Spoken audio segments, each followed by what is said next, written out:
నేడు మహబూబ్ నగర్ జిల్లాలో సీఎం రేవంత్ రెడ్డి పర్యటన.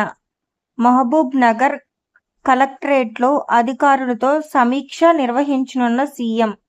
మహబూబ్ నగర్ కలెక్టరేట్ ఆవరణలో మహిళా శక్తి క్యాంటీన్ ప్రారంభించనున్న సీఎం. రంగారెడ్డి మొయినాబాద్లోని ఓ ఫామ్ హౌస్లో అర్ధరాత్రి హల్చల్. పార్టీ పేరుతో అర్ధరాత్రి అసభ్య కార్యకలాపాలు చేస్తున్నట్లు పోలీసులకు సమాచారం. 7 యువకులు, 4 యువతులను అదుపులోకి తీసుకున్న పోలీసులు. విశాఖపట్నం అగనంపూడి జంక్షన్ వద్ద యువకుడు దారుణ హత్య. క్యాబ్ డ్రైవర్ సూర్యకిరణ్ను కత్తితో పొడిచి చంపిన దుండగుడు. మృతుడు సూర్యకిరణ్ మల్కాపురం వాసిగా గుర్తింపు.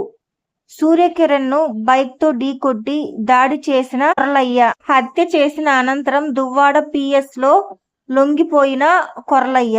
తిరుమలలో టోకెన్లు లేని భక్తులకు శ్రీవారి దర్శనానికి 12 గంటల సమయం. శ్రీవారి సర్వదర్శనానికి 31 కంపార్ట్మెంట్లో వేచి ఉన్న భక్తులు. నిన్న శ్రీవారిని దర్శించుకున్న 63,619 మంది భక్తులు. తిరుమలలో నిన్న శ్రీవారి హుండీ ఆదాయం 3.78 కోట్లు.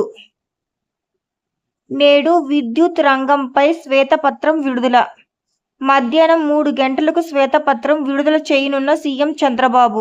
అమరావతి నేడు సచివాలయంలో రాష్ట్ర స్థాయి బ్యాంకర్లు కమిటీ సమావేశం. సీఎం చంద్రబాబు అధ్యక్షతన మధ్యాహ్నం 12 గంటలకు సమావేశం. వ్యవసాయ రుణాల సంక్షేమ పథకాలు అమలు, రుణ లక్ష్యాలపై సమావేశం. గృహ నిర్మాణానికి గతంలో తీసుకున్న రుణాలపైన చర్చించే అవకాశం. రష్యా తరపున ఉక్రెయిన్తో యుద్ధంలో పాల్గొన్న భారతీయులపై మాస్కో కీలక నిర్ణయం. వారందరినీ విధుల నుంచి పంపించుతున్నట్లు సమాచారం. మోదీ, పుతిన్ భేటీలో ఈ నిర్ణయం తీసుకున్నట్లు సమాచారం.